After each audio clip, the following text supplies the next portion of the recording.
Bonjour à tous, on se retrouve pour la lecture du 4e épisode du Môme en conserve. Le Môme en conserve, c'est un petit garçon qui s'appelle Frédéric et qui a été livré dans une boîte de conserve à sa maman qui s'appelle Berthe Bartolotti. Et monsieur Alexandre, qui est le pharmacien, a décidé de devenir le papa de Frédéric. Frédéric, c'est un enfant de 7 ans qui est tout mignon et qui en plus est surdoué. Et il va bientôt rentrer à l'école et il a demandé à ses parents de lui donner des manuels scolaires pour apprendre et faire le point sur son niveau scolaire avant de rentrer à l'école. Et du coup, sa maman est allée demander des manuels scolaires à leur voisine du dessous qui s'appelle Sophie. On en est là pour la fin de l'épisode d'hier et pour passer à l'épisode d'aujourd'hui. Et je démarre donc ma lecture en vous disant ceci. Frédéric avait effectivement découvert dans le livre de lecture de Sophie certaines choses qu'il ignorait. Il ne savait pas ce qu'était une perce-neige, un Saint-Nicolas, un Père Noël, une rose, un œillet. Monsieur Alexandre fit un petit exposé sur Saint-Nicolas et le Père Noël. Et Frédéric écouta avec une attention soutenue. Lorsque monsieur Alexandre se tut, il consulta la feuille sur laquelle il avait pris des notes et dit « Bon, je récapitule. Le Père Noël a des ailes et descend du ciel pour porter des cadeaux aux enfants. Les enfants riches en reçoivent beaucoup, les pauvres peu et les très pauvres pas du tout. Saint-Nicolas n'a pas d'ailes, mais une crosse dorée. Il passe 3 semaines avant le Père Noël et distribue lui aussi des cadeaux selon le même principe. C'est bien ça ?» Madame Bartolotti ne put s'empêcher de ricaner, et monsieur Alexandre de balbutier. Enfin, tu sais, Frédéric, je crois que ce n'est pas exactement... Enfin, je veux dire... Mon pauvre Alex, tu ferais mieux de te taire, l'interrompit madame Bartolotti, qui ajouta en se tournant vers Frédéric. Tout ce qu'il vient de te raconter est faux et archi-faux. Il n'y a pas de Père Noël, pas de Saint-Nicolas, pas plus de cloches de plaque. De quoi demanda Frédéric. On raconte qu'à Pâques, ce sont les cloches qui apportent les œufs en chocolat, expliqua madame Bartolotti. Mais pas du tout, ça ce sont des contes à dormir debout, inventés par les parents, les grands-parents, les oncles, les tantes. Pourquoi? Que veux-tu que j'en sache, répondit madame Bartolotti. Les adultes ont certainement envie de se faire plaisir en racontant des idioties à leurs parents, à leurs enfants. Ils se croient probablement intelligents et drôles. Mais enfin, Bertie, je te ferai remarquer que tenta de dire monsieur Alexandre. Laisse-moi parler. Ce que je dis est pure vérité. Les adultes ne cessent de vouloir façonner les enfants à leurs images. Ils ne cessent de répéter « Regardez comme nous sommes forts, malins, intelligents et généreux. » Berthe, je m'insurge. On ne parle pas comme ça en présence d'un enfant, chuchota monsieur Alexandre. Bertie, je t'en prie, reprends-toi. Tu me tapes sur les nerfs, s'écria madame Bartolotti. Monsieur Alexandre n'insista pas et préféra proposer une promenade à Frédéric. Au revoir maman, dit celui-ci.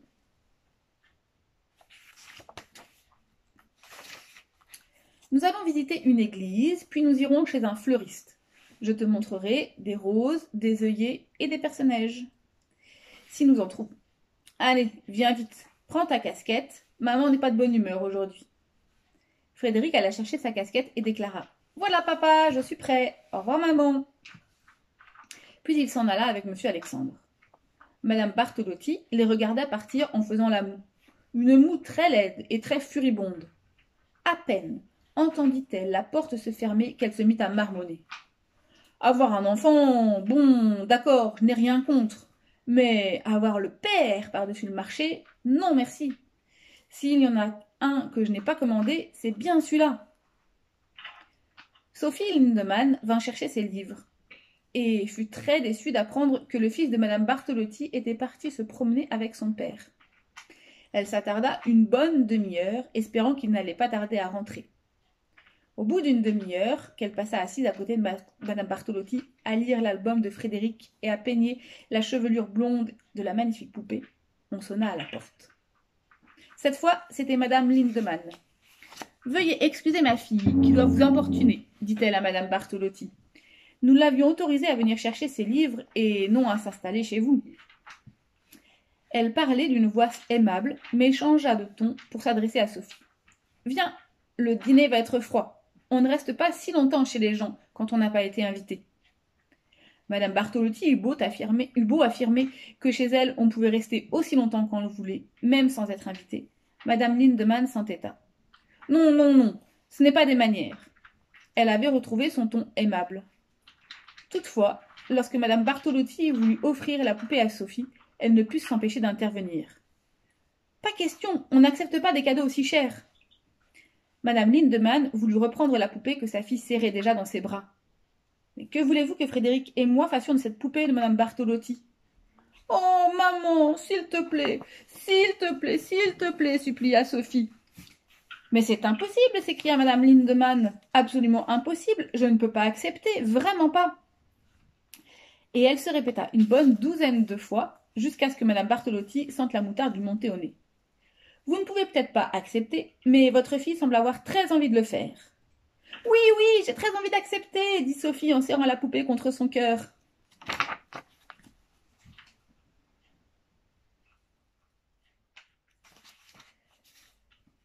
Elle la serrait si fort que Madame Lindemann dut se résigner. « Aussi, » murmura-t-elle d'une voix toujours aimable.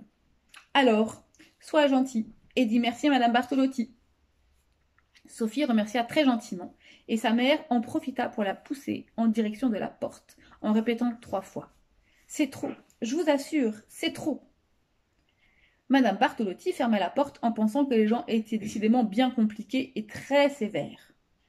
Puis elle se rappela qu'il était l'heure de penser au dîner. Le problème, c'est qu'elle n'avait pas du tout de quoi préparer un dîner.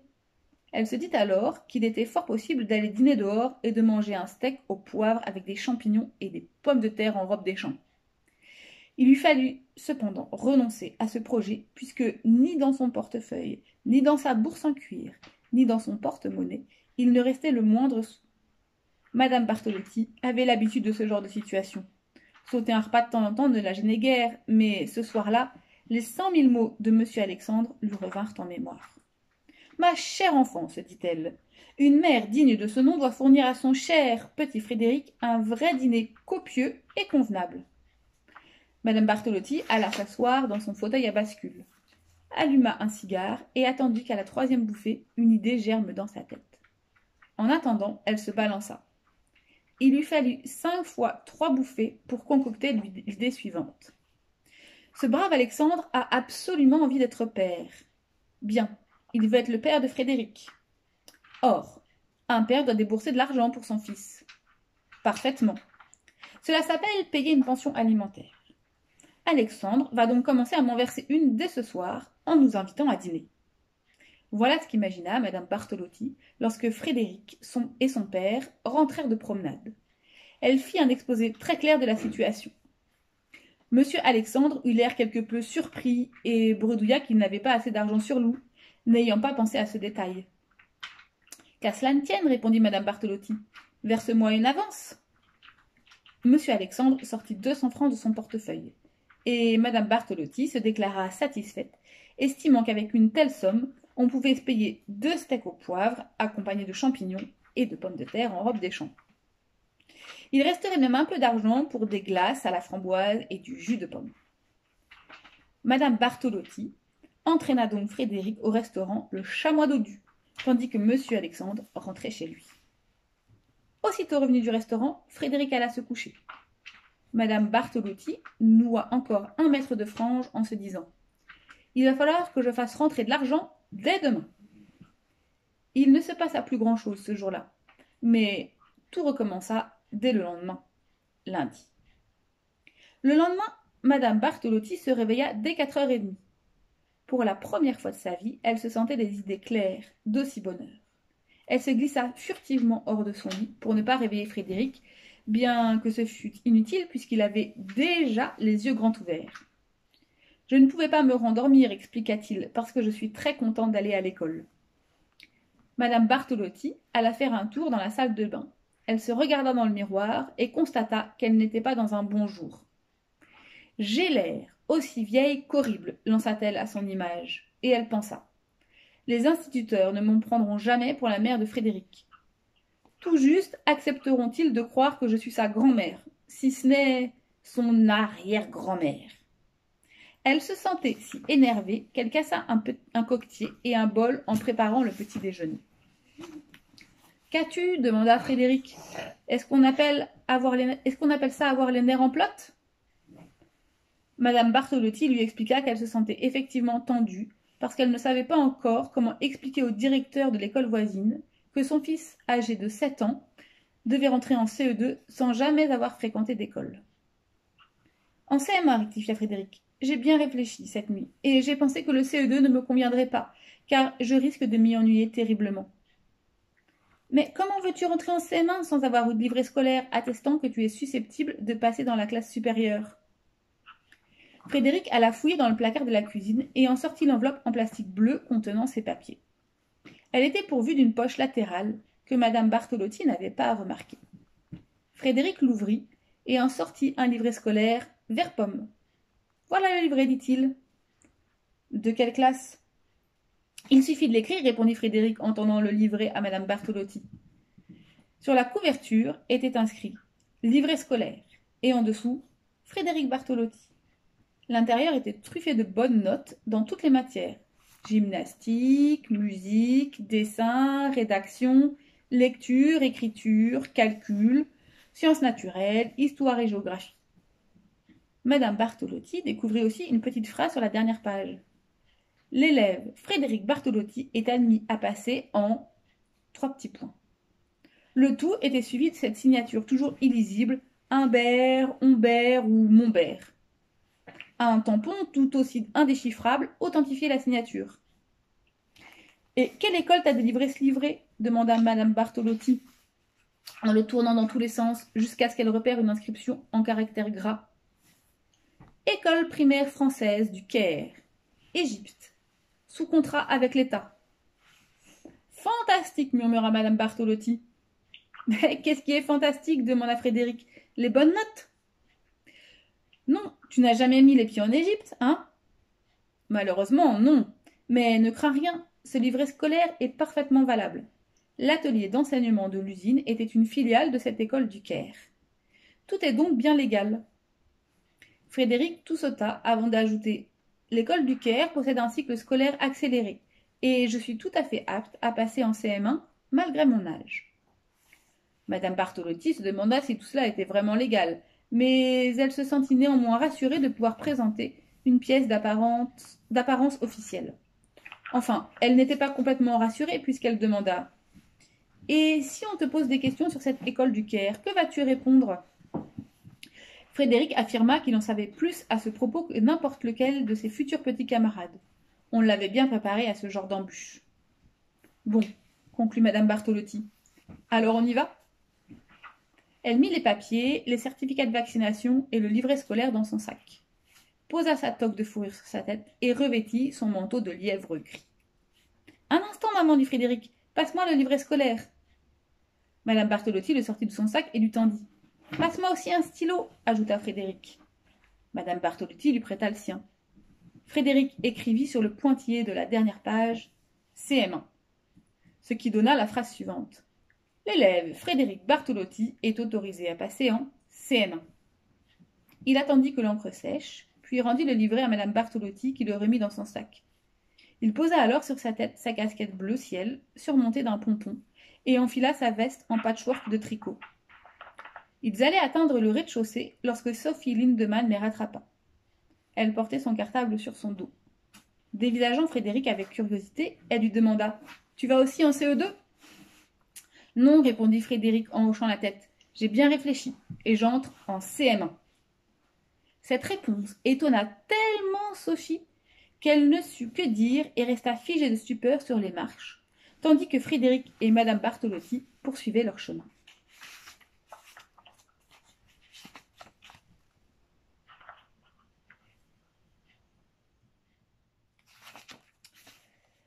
Pour atteindre l'école primaire du quartier, il fallait descendre la petite rue étroite où habitait Madame Bartolotti, puis tourner dans une grande avenue, longer 7 immeubles et tourner de nouveau dans une ruelle.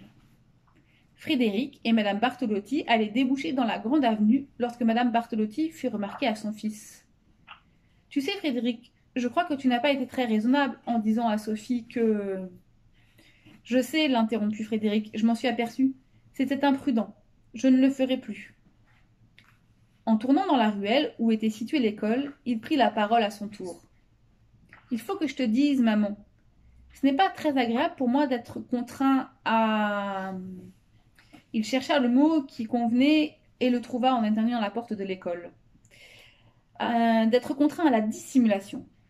Je préférais vraiment pouvoir dire la vérité aux gens. Mais les situations hors du commun engendrent des réactions imprévisibles, nous a dit le chef de l'atelier finition. Ce monsieur avait bien raison, soupira madame Bartolotti. Or, ma situation est très extraordinaire, poursuivit Frédéric, du moins jusqu'à ce que la majorité des enfants soient créés comme moi. C'est pour cette raison que je risque de susciter des réactions imprévisibles. Certes, fit madame Bartolotti en poussant la porte de l'école. Certes, Frédéric, mais ne te fâche pas, je t'en prie.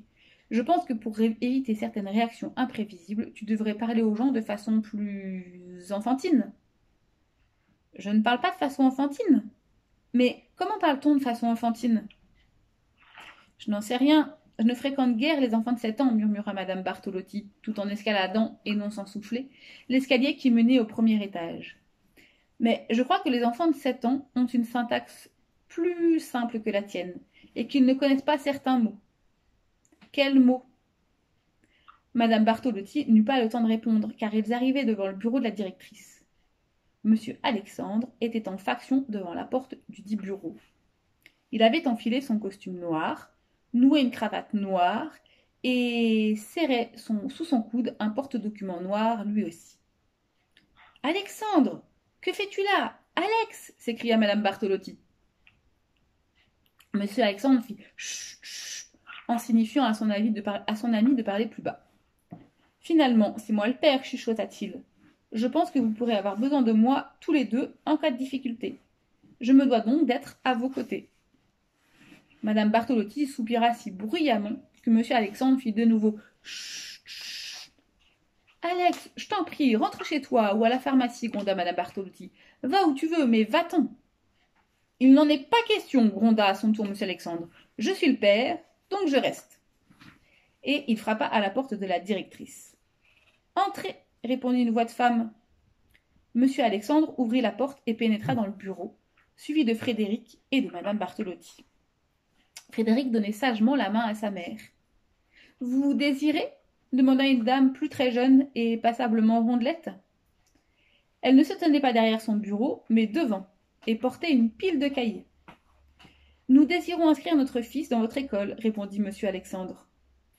La dame plus très jeune et passablement rondelette posa la pile de cahiers sur son bureau et s'étonna ouvertement. « Inscrire? Maintenant? Et pourquoi maintenant? Au cours préparatoire? Mais il fallait remplir cette formalité au printemps. De plus, la classe va commencer. Il est 8h moins 1. Ma collègue, madame Perrault, est malade et je dois la remplacer en CM1. Vous allez d'ailleurs entendre la sonnerie. Il n'est pas question d'inscrire mon fils en cours préparatoire. Mon fils ira en CE2, lança monsieur Alexandre. Non, en CM1, s'écria madame Bartolotti, en jetant un regard entendu à monsieur Alexandre. En CM1, puisqu'il sort de CE2. Son regard en direction de son ami se fit plus appuyé. Il vient du Caire. Il était en CE2 au Caire. Monsieur Alexandre ne comprenait pas un traître mot de ce que racontait madame Bartolotti. Il devina toutefois qu'il valait mieux se taire. La sonnerie tinta dans le couloir et le visage de la directrice prit tout à coup une expression inquiète. « Que vais-je faire de vous » se mit-elle à gémir. « Je ne peux pas laisser seuls mes élèves de CM1. C'est une classe terrible. Il faut que j'y aille. » Madame Bartolotti estima que l'inscription d'un élève en CM1 ne prendrait pas plus de quelques minutes. La directrice répliqua qu'il faudrait au contraire remplir avec beaucoup de soin un grand nombre d'imprimés. Finalement, elle décida d'aller s'asseoir derrière son bureau après s'être fait donner les papiers, les certificats de vaccination et le livret scolaire de Frédéric. Monsieur Alexandre ouvrit les yeux grands comme des soucoupes en apercevant ce livret scolaire délivré par l'école française du Caire. La directrice n'eut d'ailleurs pas l'air moins étonnée. Elle parut cependant très flattée d'hériter d'un aussi bon élève venant d'une école aussi lointaine, et déclara « Ça va aller vite, en effet. Vous avez tous les documents et les papiers nécessaires. Nous allons éviter ainsi bien des tracas. Quelques minutes plus tard, la directrice emmenait Frédéric en CM1, après lui avoir fourni un crayon, un stylo-bille et un cahier, puisqu'il était arrivé les mains vides. Madame Bartolotti et monsieur Alexandre regardèrent disparaître Frédéric, qui suivit la directrice au second étage du bâtiment. Madame Bartolotti se sentait soulagée de voir que cette inscription s'était bien passée. Monsieur Alexandre, lui, se plaignit à voix basse. Il avait mal à l'orteil droit. Madame Bartolotti venait en effet de lui écraser au moins 3 fois en moins d'1 minute dans le bureau de la directrice. Intentionnellement, lorsque cette dernière s'était adressée à lui en l'appelant « cher monsieur Bartolotti » et qu'il avait voulu objecter « Pardon, je ne m'appelle pas Bartolotti ». Il n'avait pas eu le temps de dire « pardon, je » que Madame Bartolotti lui avait écrasé l'oreille droit et il s'était tu instantanément. Quelle scandaleuse façon de traiter mon orteil, maugréa monsieur Alexandre en descendant l'escalier. Je suis désolée, répondit madame Bartolotti, mais je ne voyais pas comment faire autrement. En fait, elle n'était pas le moins du monde désolée. Elle aurait même volontiers écrasé aussi l'orteil gauche de monsieur Alexandre, car elle trouvait qu'il se mêlait beaucoup trop de sa vie privée et celle de son fils. Monsieur Alexandre reprit en boitillant le chemin de sa pharmacie. Il se sentait affreusement vexé. Peut-être était-il suffisamment vexé pour ne pas réapparaître de la journée, espéra madame Bartolotti, avec un ricanement. Elle se trompait. À midi pile, madame Bartolotti alla chercher Frédéric à l'école. Monsieur Alexandre était là, lui aussi. Toujours aussi vexé que le matin. Il expliqua à madame Bartolotti qu'il ne pouvait pas savoir si elle viendrait ou non chercher son fils. De plus, tu es toujours en retard, insinua-t-il. Madame Bartolotti vit rouge. Elle n'était presque jamais en retard, du moins pour les choses importantes. Les gens de ton espèce sont insupportables calomniateurs, s'écria-t-elle. Parce que je tisse des tapis, parce que je n'ai pas de mari et parce que je me farde abondamment, devrais-je être en plus constamment en retard? Hein? Tu es une langue de vipère. Plus bas, je t'en prie. Les gens nous regardent, maugréa monsieur Alexandre en sortant quelques billets de son portefeuille. Tiens, voici le reste de la pension alimentaire. Je te la verserai le 1er de chaque mois. Madame Bartolotti empocha l'argent et tenta de sourire. Sans grand succès toutefois. La cloche sonna. Il va bientôt sortir, dit monsieur Alexandre. J'espère que l'école lui aura plu, dit madame Bartolotti. Il aura certainement déjà eu une bonne note, dit monsieur Alexandre. Je m'en moque éperdument, dit madame Bartolotti. Un groupe de garçons s'élança dans la rue, puis un groupe de filles, et enfin une horde de filles et de garçons mélangés, dont Frédéric. Il aperçut madame Bartolotti et monsieur Alexandre et se dirigea droit vers eux lorsqu'un garçon cria dans son dos. « Bartolotti, trotti, trotti, Bartolotti, trotti, trotti !»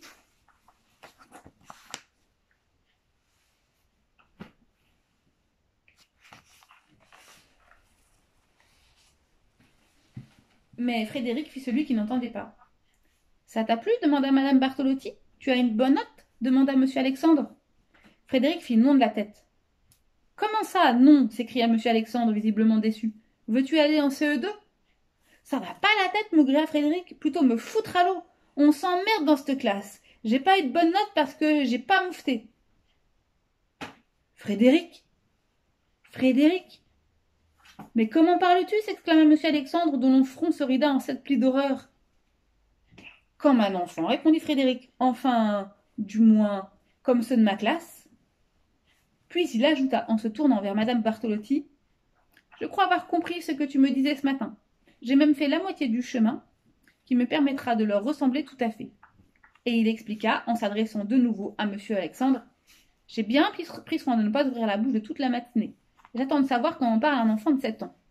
Mais... » Et il sourit. « Demain, je parlerai. Et j'aurai aussi une bonne note, si ça peut te faire plaisir. » Frédéric, encadré de madame Bartolotti et de monsieur Alexandre, s'engagea dans la grande avenue. Et je vais m'arrêter là pour l'histoire d'aujourd'hui. Frédéric est rentré à l'école en CM1. Il commence à apprendre à parler comme des enfants de CM1 de sa classe. Et ses parents sont un peu surpris de cette transformation. On lira ensemble demain la suite de l'histoire pour savoir comment se passe l'après-midi de la première journée de Frédéric et comment se passe la suite de sa vie chez ses parents, Monsieur et Madame Bartolotti. Madame Bartolotti et Monsieur Alexandre. Je vous souhaite une bonne fin de journée et je vous dis à bientôt pour le nouvel épisode. À Au revoir. bientôt, à demain.